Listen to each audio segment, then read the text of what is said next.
Hola amigos, soy Leo. El día de hoy les traigo las reviews de una de las unidades 3 estrellas más duras del juego, y estamos hablando de Marina. Ella es un tanque tipo agua. Veamos sus pasivas. Ella nos trae un ataque de 597. Es excelente el ataque base para un tanque, supera a los demás. Esta unidad no tiene nada de golpe crítico, lo cual no es necesario equiparle esta estadística. En HP tiene 19.255, es el más alto de todos los héroes. En defensa tiene 361, es algo increíble la cantidad de defensa base que tiene. En reducción de daño es de 19, la verdad es un poco decepcionante, pero si lo tuviera alto estaría muy rota. Tiene resistencia al fuego un 30% y es débil contra el elemento tierra un menos 30%. Bufos.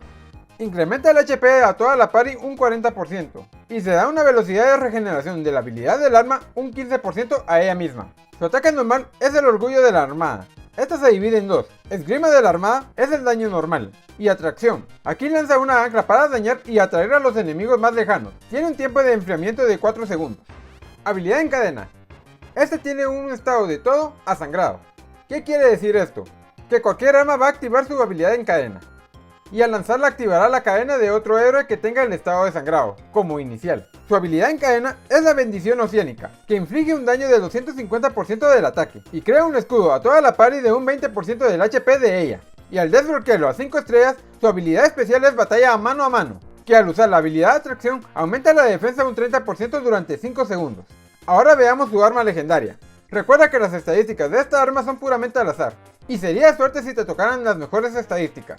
El arma tiene un ataque plano de 2042 al 2242, un ataque de agua de 654 al 718, tiene la probabilidad de golpe crítico de un 15% y de HP hasta un 20%, también tiene el daño de habilidad hasta un 12% y la velocidad de regeneración de la habilidad del arma hasta un 8%, y al llevar las 5 estrellas tiene la probabilidad de tener un 6% de defensa extra.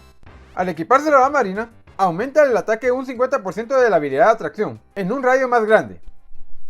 Al romperlo a nivel 68 obtiene un ataque del 10% extra. La habilidad del arma ordena un bombardeo y hace un daño de 260% del ataque a los enemigos más cercanos, con un tiempo de regeneración de 9.2 segundos y provoca el estado de derribo.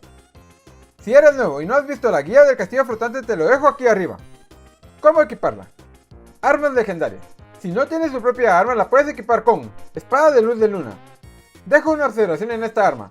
El estado que le pone esta arma es aéreo, pero lo que tiene esta unidad es que activa su habilidad en cadena con cualquier estado. Épicas. Espada de escamas. En accesorios, legendario. Aquí tenemos los arcillos de adoración y el anillo de corona negra. En épicos, aquí podremos usar collar de la bendición, anillo de la fortaleza y pata de conejo. En accesorios, las estadísticas que tienes que priorizar son HP, defensa, reducción de ataque y velocidad de regeneración de la habilidad del arma. En las cartas lo ideal es que lo equipes de HP y defensa.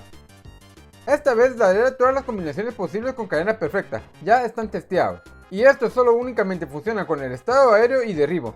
Estas combinaciones funcionan muy bien en modo automático y no se rompen. Poniendo como principal a Marina, con un arma estado derribo. 1. Marina, Akayuki, Karina y Privaise. 2. Marina, Rachel, Hatake y Akayuki.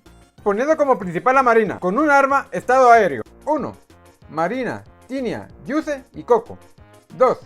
Marina, Girga, Elvia y Bestia Blanca. Marina como secundaria. Aquí les daré algunas combinaciones ya que hay muchísimas. 1. Yusi, Akayuki, Faye y Karina. 2. Elvia, Rachel, Zoe y Marina. Una party full agua. Aquí usaremos a Rachel, Fabi, Coco y Marina. Ahora les mostraré mi party en acción.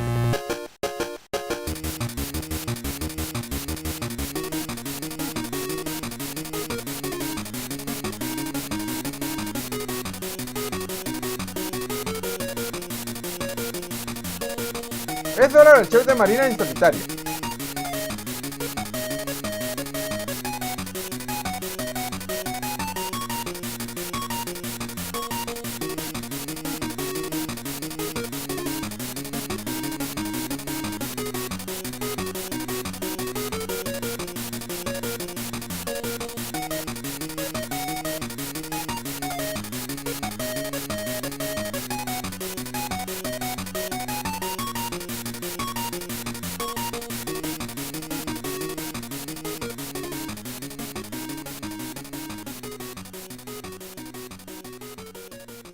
En conclusión, Marina es muy buena para el coliseo y las arenas. Es bastante resistente a los ataques, sin contar que los tanques no están diseñados para hacer mucho daño. Aún así, su poder de ataque es bastante decente. Una de las ventajas de esta unidad es que se puede equipar cualquier tipo de arma, que de cualquier manera va a activar su habilidad en cadena, pero se recomienda únicamente usar armas de aéreo y derribo, también conocido como suelo. Ahora la pregunta es, ¿qué piensas de los tanques? ¿Y por qué crees que no todos los tanques pueden equipar escudos? Puedes dejar tu respuesta en la caja de comentarios. Pero antes de finalizar, le mando un saludo a Samuel, nuestro suscriptor que sugirió que habláramos de Marina, a Richard Félix, uno de mis primeros suscriptores, y también a Lucho Chico, Luis Alberto Briseño, Alfito Ortega, Carlos Domínguez, que comentaron en mi video anterior. Por mí ha sido todo, nos vemos en el próximo video, hasta luego.